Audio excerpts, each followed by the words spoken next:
Hello, and welcome back to the Embodied and Sovereign podcast.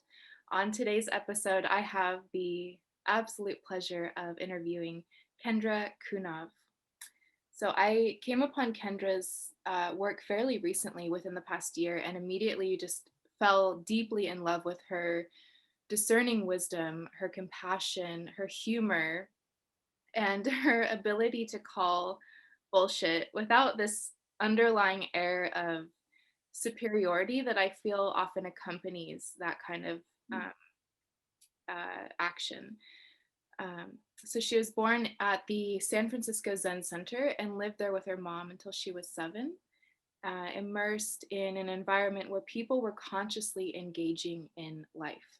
And so I can only imagine, because that's not how I grew up, how that kind of solid conscious foundation, what that laid for you as an adult. She is the founder of The Collective, a global web of women devoted to embodied wholeness. She's also the co-founder of Authentic World and Fierce Grace, and as well as the Embodied Relationship Training Salon with John Wineland. She has worked with thousands of men and women and couples in areas of embodiment, intimacy, communication, full self-expression, and has been studying, facilitating, and more importantly, practicing authentic relating, embodiment practice, and deep intimacy work for over 15 years. So with that introduction, thank you so much for joining me today, Kendra. Thank you. Yeah. So one of the first ways that I was introduced to you is your work on boundaries. And you are the creator of this program called Beyond Boundaries, and you have shared extensively on this topic. In one post that you wrote, I think it was from one of your blog posts, when we relate to our boundaries as rigid and tend to set our boundaries out at their farthest point because we are afraid we won't be able to dance with our own boundaries and both know and communicate what works for us in each moment. So many people view boundary work as rigid or like black and white, all or nothing. And I certainly did when I first started consciously working with boundary work. But as you so eloquently illustrate here, boundary work is nearly always more fluid and dynamic and responsive in each moment, like a dance. Can you just share a little bit about why this more nuanced distinction is so important? Yeah, I just love that inquiry. And I think it's so important. So there's a couple like pieces that I'll say about that and then pull them together. One is that piece that you pulled out is actually one of the primary reasons that I created Beyond Boundaries. It's actually why I call it Beyond Boundaries, which I think sometimes is confusing for people. They're like, why would I want to go beyond my boundaries? But it's this idea that for me, it's beyond what we tend to think of as boundaries, like how we hold them in this sort of rigid and specific way. And the first piece that I would say about like why is that so important is just because it's true. Like it's so important that we hold boundaries and work with them in that way because it's true. And one of the very first pieces that I actually teach in Beyond Boundaries is for people to describe, like actually look at the landscape of their being and their relationships in their life and describe the boundaries rather than prescribe them. I love that. And I think that what we find when we do that, like it's so often it's talked about like, I need to create more boundaries or like what's set them. And there is truth to that. It's not untrue, but I think it misses this nuance that actually our boundaries already exist. And then we get to choose how we set them, when we set them, with whom we set them, where we hold them, how we hold them. Like we could literally have a boundary and then be like, but I'm actually not going to set it with somebody.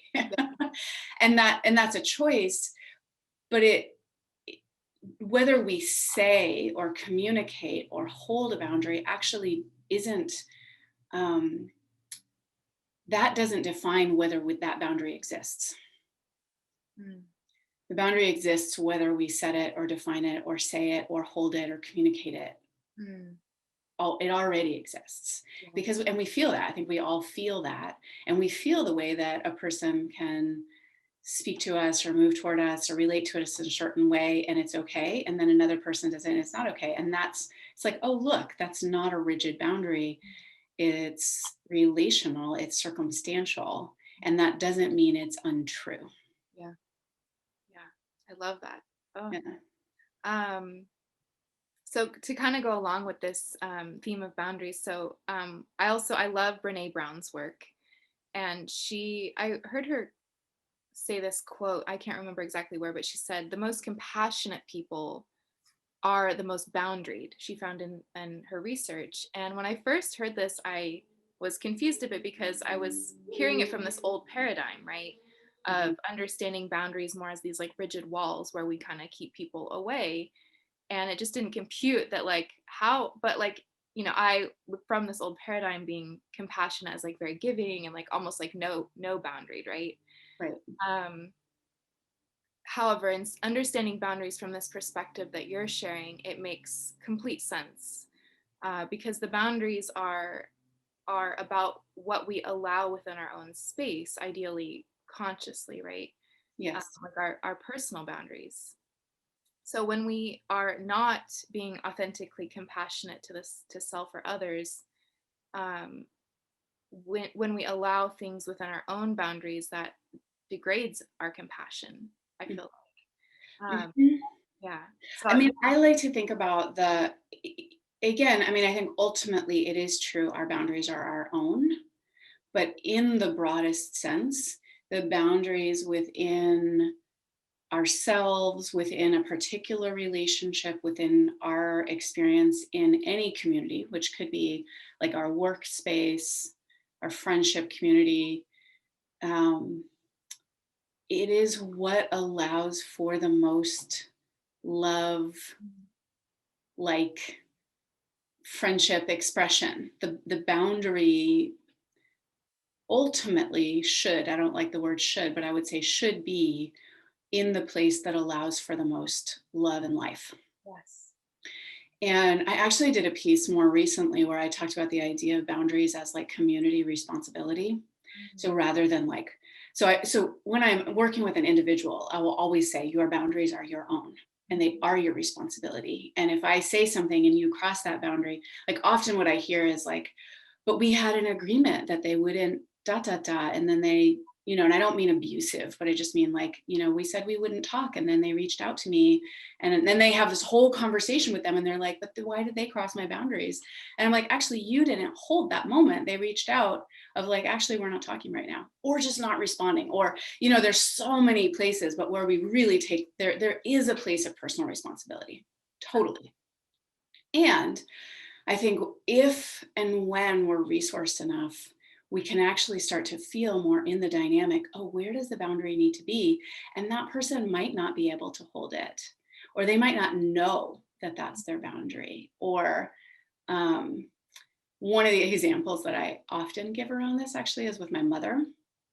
And the place where I sort of thought like I should just keep doing and like more work on myself. Like basically I should remain kind no matter what. Yeah. And in one sense, like I'm like, yeah, that's a great, like I do want to keep moving towards that. Yes, I can remain calm or kind or no matter what. And I had to tell the truth, which was I couldn't. Yeah. And I still can't. And so it's actually very loving to just be honest rather than I should be able to, like what is true right now. And the truth was that I was not able to remain kind if my mother was in my space for more than like 48 hours straight. And so I set a boundary, which is you can only stay 2 nights in my house. Doesn't mean you can't visit longer, but actually you can't. And it seemed like I was like pushing her out, but it was actually me saying, I am so committed to being kind to you and being honest about that. I seem to not be able to do that yet. If it goes on longer than this, And so therefore I'm setting the space in which I can speak to you in the way that I want to speak to you, and that I can relate to you in the way that I want to relate to you, and that I want to see my kids. Like this is how I want us to see them, to see us relate. Mm, And until I expand in that capacity, this is my boundary. mm. I love that. So it's because this is something that I have. I think most people can relate to this, where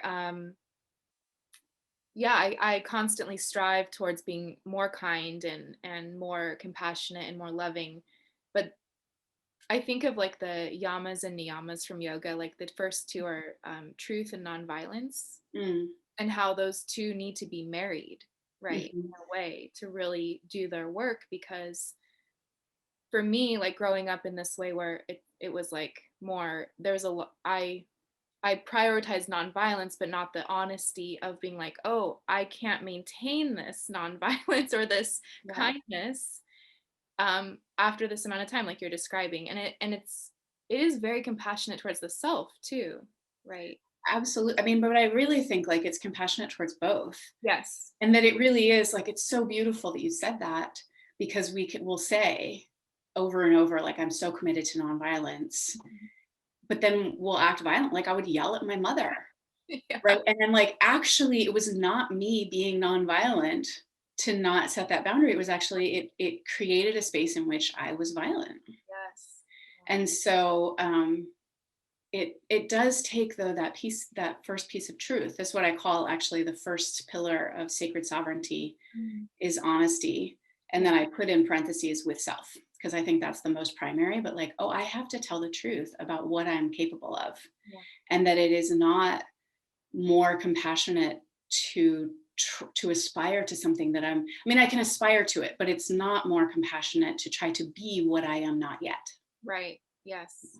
Yeah, I to me that feels like getting stuck in this linear thinking of and like perfectionism, this like idea of what it should look like. I should always be able to be kind, no matter what circumstance or something. And um yeah, I love that so much.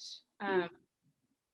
So for people listening, what is do you have any like one or two practices they can do at home to just kind of tune into and feel their personal boundaries more authentically? It's a great question. Um,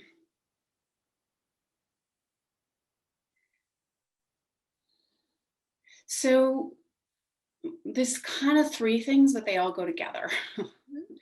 And I actually think it's important sometimes at the outset to remove the obligation that we need to do anything about it.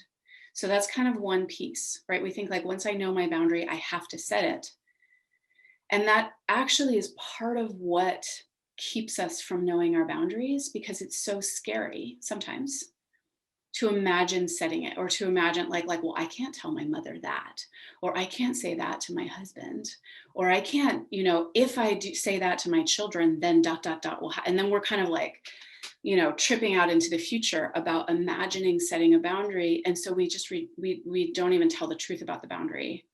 So that's kind of the first part, is to the best of our ability, like, remove the obligation I have to do anything about it. And then the second piece is just two ways, I would say, of looking at the same thing, which is in that descriptive sense, like just starting to describe. And some of that can be more in the inquiry, kind of meditative space of just sitting with, like, I wonder where, like, I can reflect on experiences I've had, or just feel into, like, well, where is my boundary? How do I want people to relate to my body, or how do I want to be spoken to, or my home even, right? Like, I oftentimes talk about, people, I need people to take their shoes off when they come in my house. Mhm. It doesn't mean I don't want them in my house. And if they say like, well, I don't take my shoes off ever with other people, then doesn't mean we can't be friends. But that's again, that's where it becomes dynamic. But it's like, oh, these are actually boundaries I have. I don't want people to come to my house without calling first. So we can reflect in that way. But I think also another way is just bringing that awareness into life. And I would say that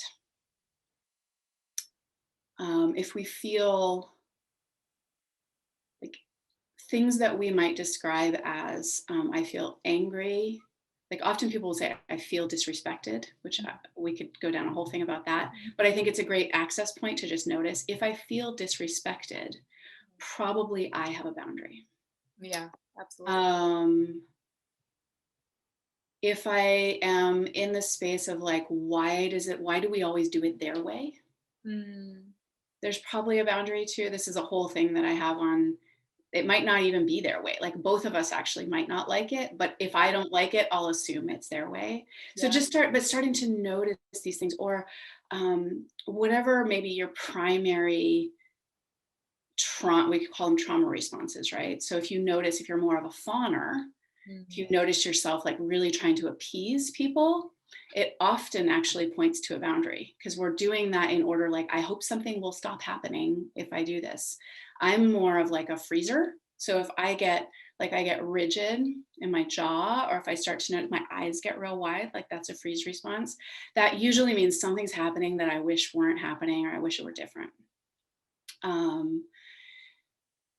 So the first ones that I talked about are more of that fight, right? Like I feel defensive, I'm angry. So looking at those places, looking at them less, if we can get that zoomed out awareness and just start to go like, I'm so curious about my experience.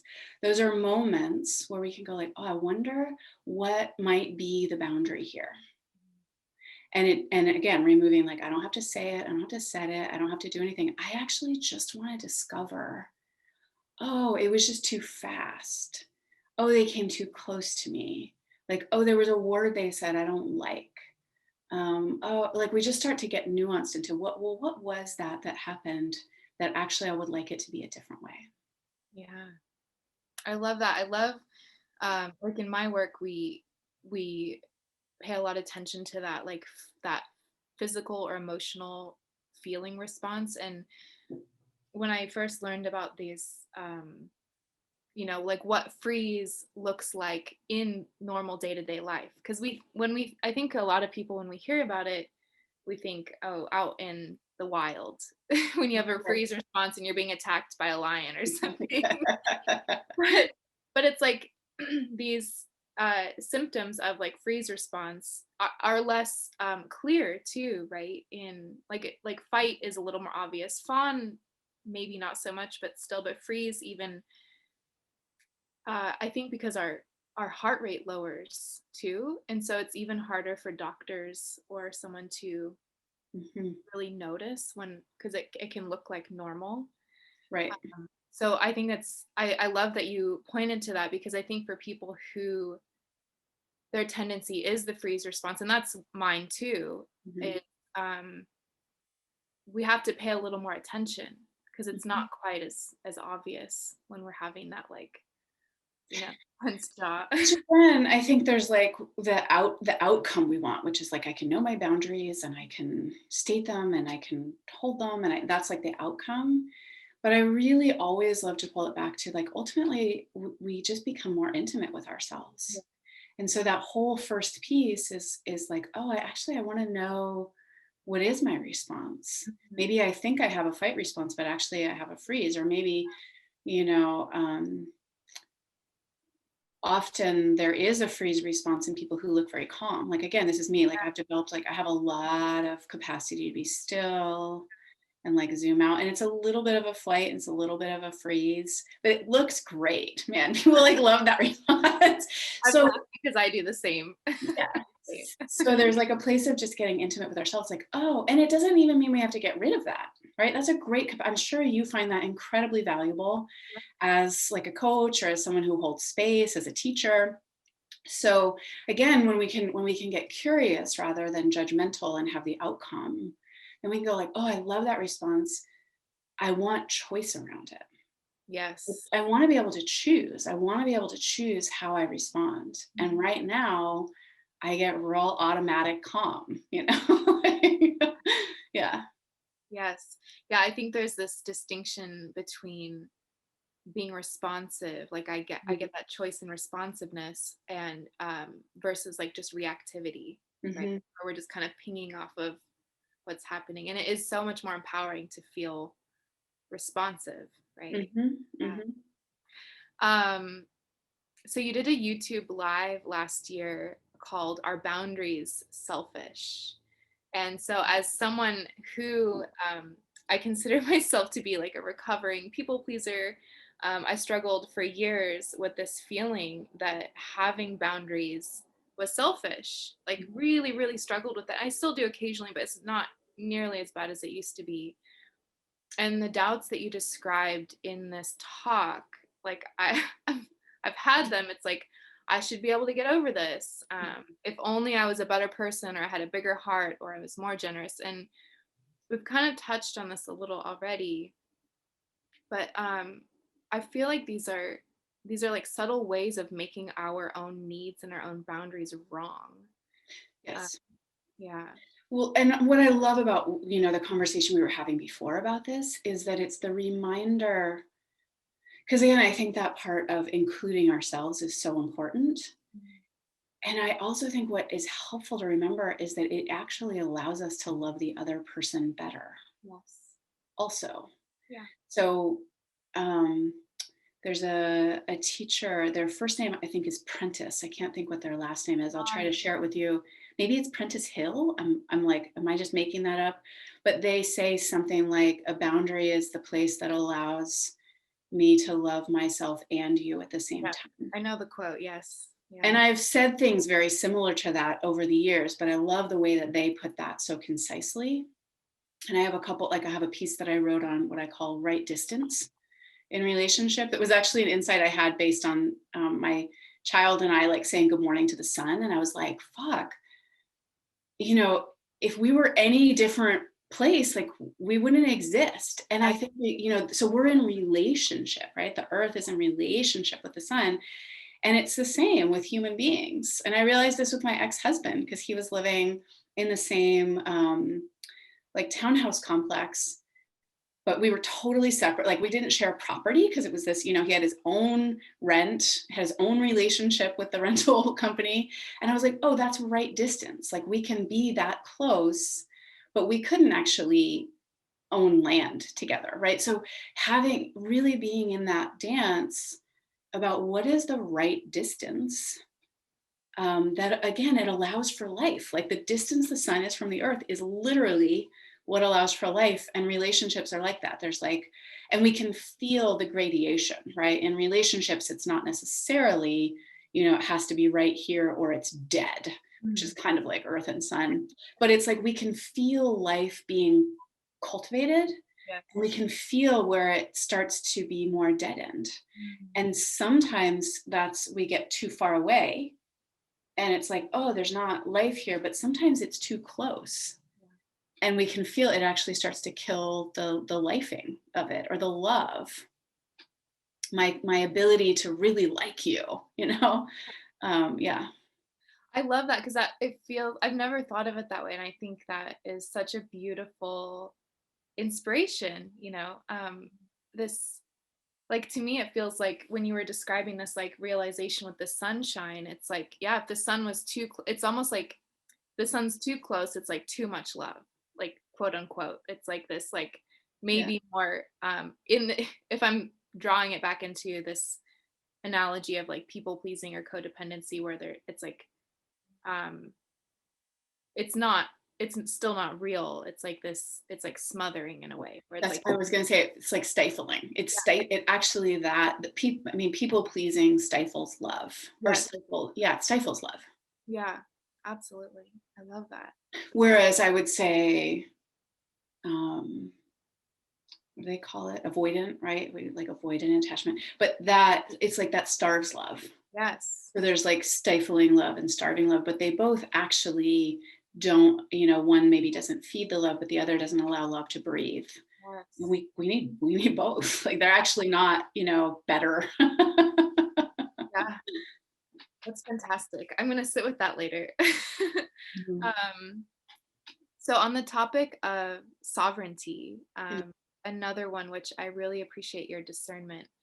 Um, many many people, I feel like, have this notion that sovereignty means something like it's very strong and very boundaried and isolated, kind of like an island almost or something. And Mhm. however, we cannot remove ourselves from our environment. We're always somewhere. Um, I kind of attached to this distinction that like a sovereign person or country, they're sovereign, they're not interfered with, Hmm. right? That's kind of this, a sovereign being is not interfered with, or they don't allow interference, but they can certainly be influenced Yeah. by the surrounding people and or countries.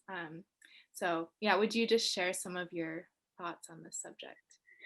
Well, you spoke largely to like once again where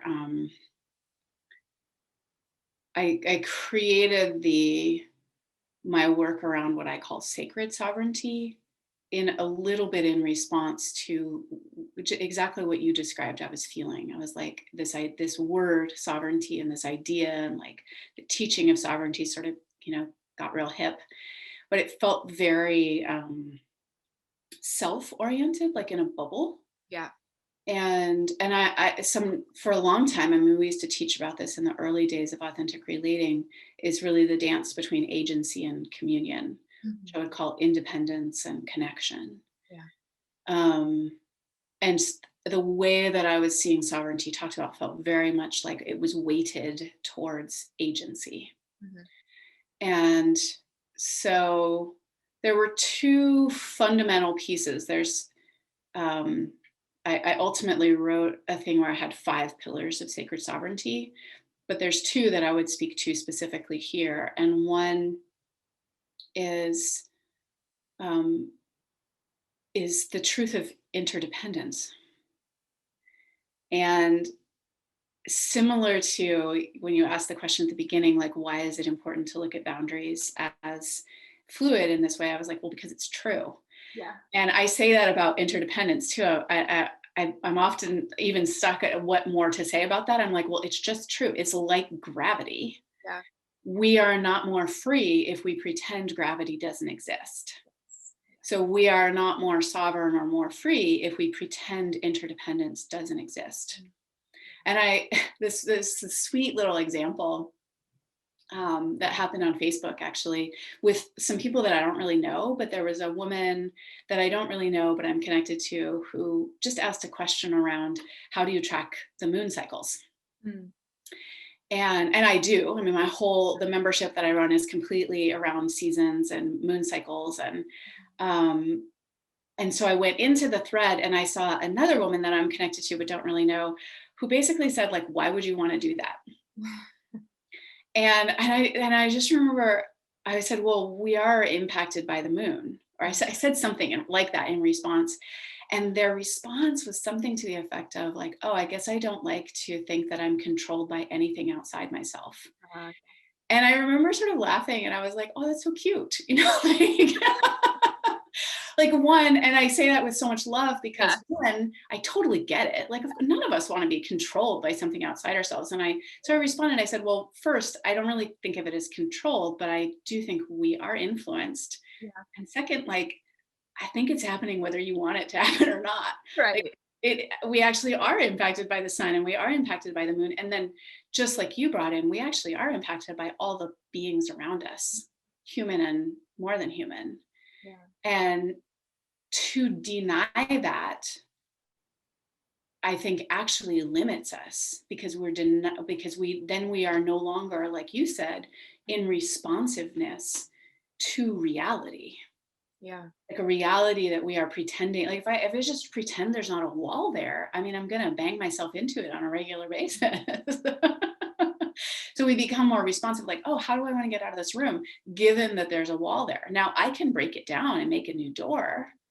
I can go out the window. There's all kinds of things I can do, but that all happens actually in relation to, well, the door is there, the window is there. That's a solid wall right now.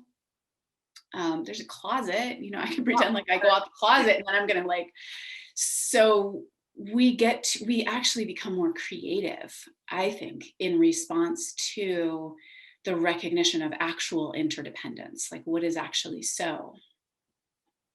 Yeah. It would be a lot more effort, unnecessary effort to just break the walls down, and when there's a door right there. Yeah, I mean, I might want to change the whole dynamic. That's totally possible. Yeah. But I first have to acknowledge there is a wall. Right. Yeah. Yeah. I can't even do the demo, the demolition, if I don't acknowledge there's a wall, like. I love that, because I think it's like, I think the reason I keep, coming at this kind of from different perspectives is because I know so many people struggle with, just getting it right. They getting like, well, we are affected by the moon. We are affected by these things that like we literally have no other. There is no choice in a way, right? Right. And I like hearing you talk about it from all these different perspectives, because it's like, you know, so at some point like things will land differently for people too, right? Or like get in. Yeah. Yeah. Well, and part of what you're speaking to, I mean, there's the one part which is really like different parts will land and it'll be like, oh, right, that. But, part of this is based on, it really does require us to hold at least two seemingly opposing truths. Yeah. I actually have no control over that I am impacted by things outside myself. Yeah. And it's easy if that's all we hold, we're just like dun dun dun Yeah. dun, or like I guess predetermination, and then we don't like that Yeah. for all kinds of reasons. Then we like, I create my own reality. Mhm. And if we only hold that, then there's all kinds of things that get missed. And if we can hold both, again, it's that place of creativity. Mhm. Like the other example I give, I've never done this, so I'm kind of making it up, but it are the people who put on like wingsuits and they Oh. dive, Ugh. right? Somebody looked at humans and Yeah. like looked at cliffs and was like, humans aren't created to fly, we're gonna fly. Yeah. But they didn't do that by pretending that humans were made to fly Right. or by pretending that gravity doesn't exist. Mhm. They actually took all of the actual influences into consideration to create a flight suit. Yeah. That only exists because somebody actually looked at all of the what are considered limitations Mhm. and said, I'm gonna work with those. Yes. And then every person, this is where I'm kind of making it up because I don't know for sure, but I bet I'm right. Every person who puts on a flight suit is in intimate relationship with how high is this cliff? Mm. Um, what is the actual wind speed today? Mhm. Which direction is the wind going right now? Mhm. What, like all of these things. And they're actually intimately connected with what all those things that could be considered limitations, such that, I mean, some people do die, but it's a small amount. Yeah. Considering that humans are not made to fly and they're jumping off cliffs. They and it's the people who work best with the actual causes and conditions that have, the best flights, probably. Sounds awful to me, but like. Yeah, I know, it sounds terrifying to me. I'm like, I would like to be that kind of person, and I'm not. Um, I like that because I've never thought of it that way, where it's like this, you're kind of riding the wave of the limitation. Yeah. I mean, surfing is another great analogy. Yeah. All of it, it's like you just find it everywhere when you start to want to hold those two things at the same time. It's like, okay, I want to, and I just went this way a little too much, or I just went, but like, oh, because it's just, like I said, like it's the truth. Yeah. Yeah. That's fantastic. Yeah. Um, maybe before I die, I'll try it out. I would Um, rather go surfing. yeah. Um, let's see, I'm just checking time. Um, let's see. So, you did another YouTube live earlier this year on working with mistakes in an empowering way. And for me, this talk really highlights one of your subtle strengths, this like ability that you seem to have to bring such humanity into what you share, which takes, again, like a tremendous amount of compassion. Um, so would you just share how, if this, I don't know how easy this is, but I'm just going to word it this way. Yeah. Um, would you just share how you're able to shift this awareness of recognizing like we all make mistakes as human, right? Um, even if we attempt to avoid them, but how we kind of transmute those mistakes into actually empowering ourselves. Yeah. So I don't know if you've ever delved into the Enneagram, or if your listeners Not have. deeply. Okay. I haven't. So I love the Enneagram, like just as a system. Mm. And without going into the whole thing, I'll just say, like, I do the one on the Enneagram, which is, it's the perfectionist or the righteous crusader. And so I think in some way that partly I bring these things forward because they are what I have worked with in my life. Like to make a mistake is like, or to be wrong, Mm. it's like a kind of death. Um, and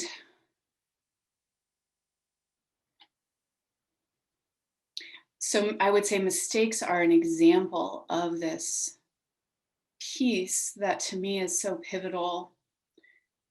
um, I'm touching on all these things and I'll bring it all together, I promise.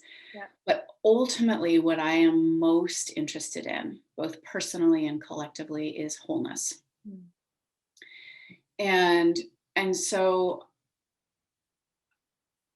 however this has come, I think my intention has been to like draw the circle wider and wider.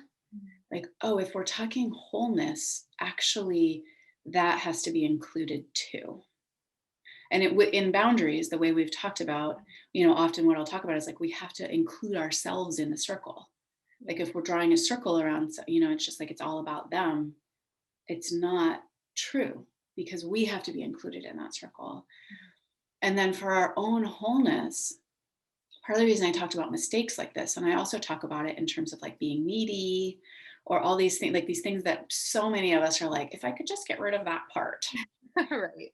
then I would be whole. And to me, even that gesture doesn't allow for wholeness, Mm. because we are actually trying to remove something in the search of the completeness. And so again, it's seemingly opposing, right? Is my jealousy or my fear or my neediness the truth, quote unquote, such that I should act on it and run my life based on it? No. But is it also part of me right now? Yes. Therefore, it has to be included in the circle of my wholeness. To be able to actually own, like, this is who I am as a being, is someone who has made this mistake, who spoke in a way that I am not proud of, who has done these things in my past, who is afraid in these ways, who feels needy in these ways, who still gets jealous in these ways. Like, actually that, and to be willing to, it sounds kind of trite, but I don't know how else to say it, but basically to be willing to love all those parts. Mm-hmm. Yeah. That to me is the wholeness. Yeah. And so anything, even, and again, this is where we see this in the personal growth world. Like, I kind of think a lot of, while reframing can be very helpful, there can also be a compulsion Mm-hmm. to not include, like, I'm going to reframe failure as like a growth opportunity. Mm-hmm. And it's like, sometimes that's really important, but sometimes it's because I cannot, like, oh, I tried something and I failed. Yeah. And if I can't say, like, I failed, then I'm not including failure as part of wholeness. Yeah. Or if I have to reframe mistakes as like, it was the best thing I could have done at the time. Like, again, is there a thread of truth in that? Yes. But if I can't go like, oh, I made a mistake and I'm still okay, Yeah. I'm still worthy of love and respect and success, not just reframing mistakes, but actually having made mistakes, then I'm not including mistakes as part of wholeness. I love that because I can even just like feeling into that right now, the difference in that distinction. It's like there's more depth to it. Mhm. Like I can feel that in my own self where when we're just reframing something, it's almost like bypassing in a way. It definitely can be, It can. so like all of these things, I think it's a very nuanced thread to weave. Yeah. Um, yeah. Yeah. um so I'm because I'm always curious to hear from other I don't know if you consider yourself a coach or what you call yourself, but when you're working with your clients and students, Mhm. um, what is one of your favorite experiences or realizations to witness and facilitate for them? Mm. Well, I'll say two things, and we've talked about both of them. So the first one I'll say, because it's been coming up a lot, is my program, which is called the No Man Diet, comes to a close. So I lead it once a year, and the program just completed, and and so many women have said something to this effect, where they're like, at the beginning of this program, Kendra said we were going to fall in love with ourselves. And I thought, like, want. Like, what I actually want is a partner or a man or to get married, like, and they're like, but it actually happened. And I'm like, yes.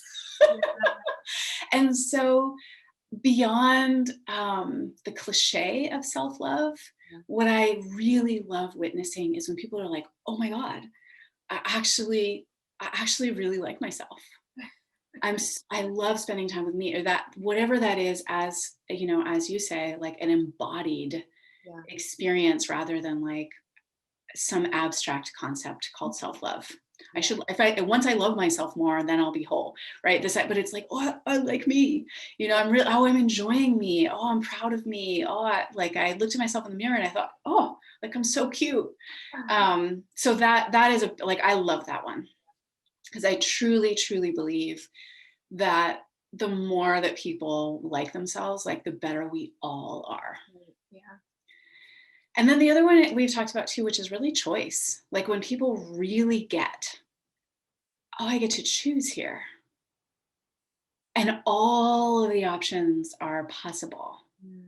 I don't have to choose to set the boundary or can't set the boundary, or I don't have to choose yes or have to choose no, or like actually all of the options are, and I actually get to choose what I want. That's probably my favorite. Mm. It's so empowering. Mm-hmm. Um, and then just also out of curiosity, what are some of your own like tried and true rituals or routines that help you personally like cultivate a deeper relationship and intimacy with your own embodied experience? Yeah, that's such a great question. Um, well, one is, that it is really important for me to work with other teachers. And it's less this idea like as a coach, I have to have a coach, but I just, when I put myself in the space of other people, then I touch other parts of myself that I won't necessarily habitually touch left to my own devices. I love that. So finding those people that, um, and it can be very specific. I haven't been to like in-person yoga class in a very long time now, given that we're in 2021.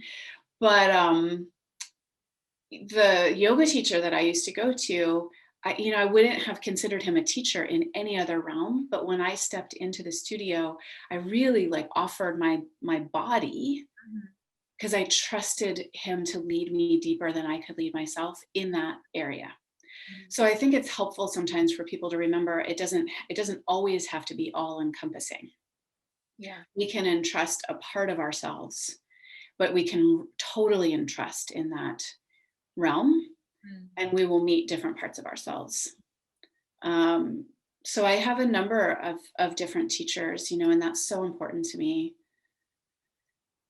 And I also, one of my teachers is also up near Mount Shasta. And so it's simultaneously that I go and I just like really learn from him in particular, but also I regularly put myself like in the space of nature, Mm. Yeah. um, as wild as I can.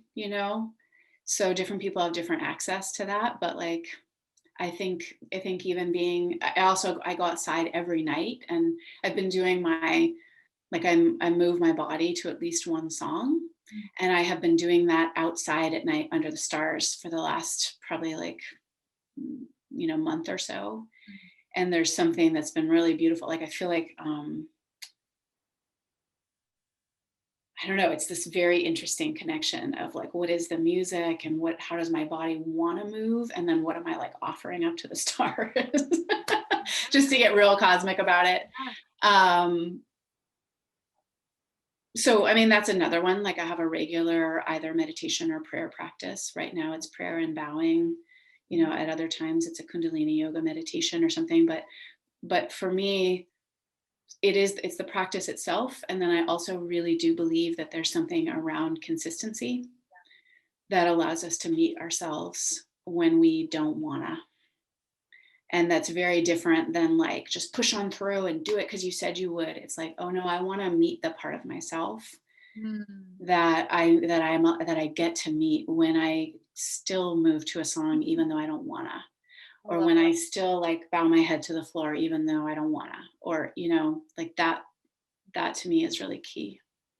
I love that. So it's so beautiful, like, because I think we all struggle with this of like, maintaining consistency, but not forcing it where it's like, I have to push through it. But is there still like inquiring, is there still that desire of like, I want to meet this part of myself continually, or Yeah. do I value this still? Well, and there's a couple things I would say. Like I have a teaching that I work with people on, which is really that commitment should serve devotion. And so it is a process to go like, we can't, most of us anyway, I don't want to speak for everybody, but we can't go like, what I'm most devoted to is ... and just do like one journaling practice. And now we know like, what is our deepest devotion?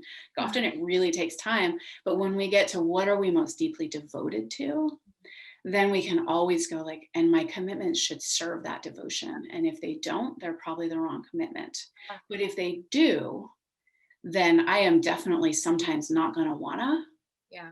But if I can touch that deeper devotion, then I'm like, oh yeah, I'm still actually devoted to that. So like, fuck, like, yeah. I feel like that's a whole other conversation I would love. Yeah.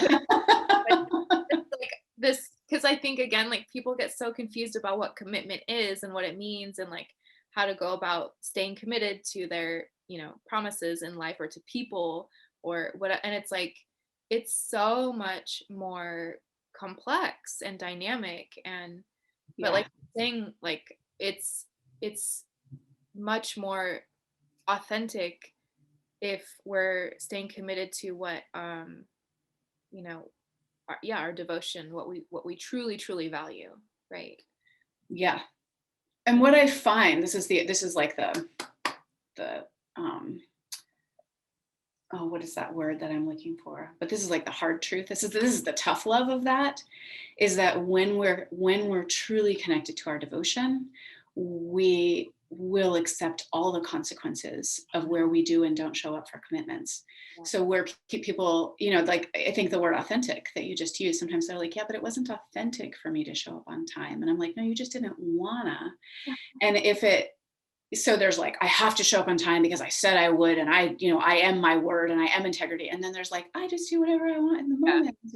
And but no one's allowed to ever get mad at me about that. Or like not like it that I don't keep my commitment. And actually when I'm connected to devotion and I don't keep a commitment and somebody has a response to that, I'm always able to meet that. Yeah.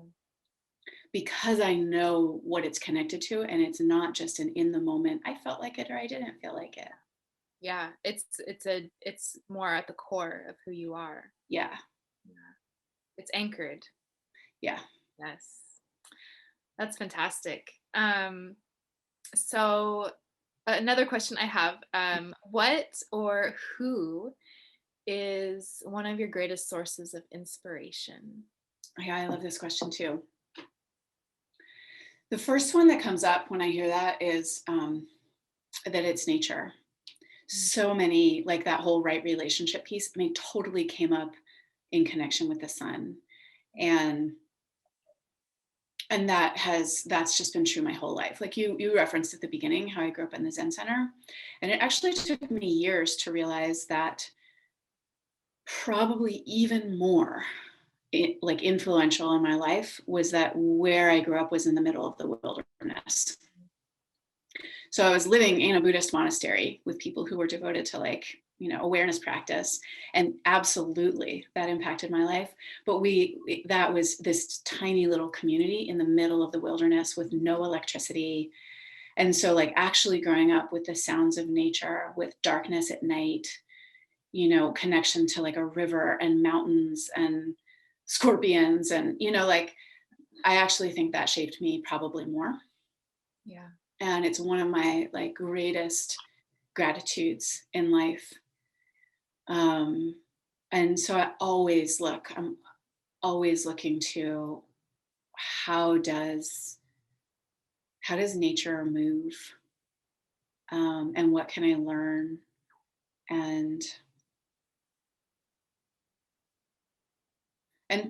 most of my greatest teachers, like I'm just sitting with that. I have a mentor right now who has a lot of connection to kind of the natural spirit world, and then another mentor who lives on a wolf sanctuary, like but in the middle of the Southern California desert, and is able to have that connection to nature. I have my teacher up at Mount Shasta, and there are other realms for sure, but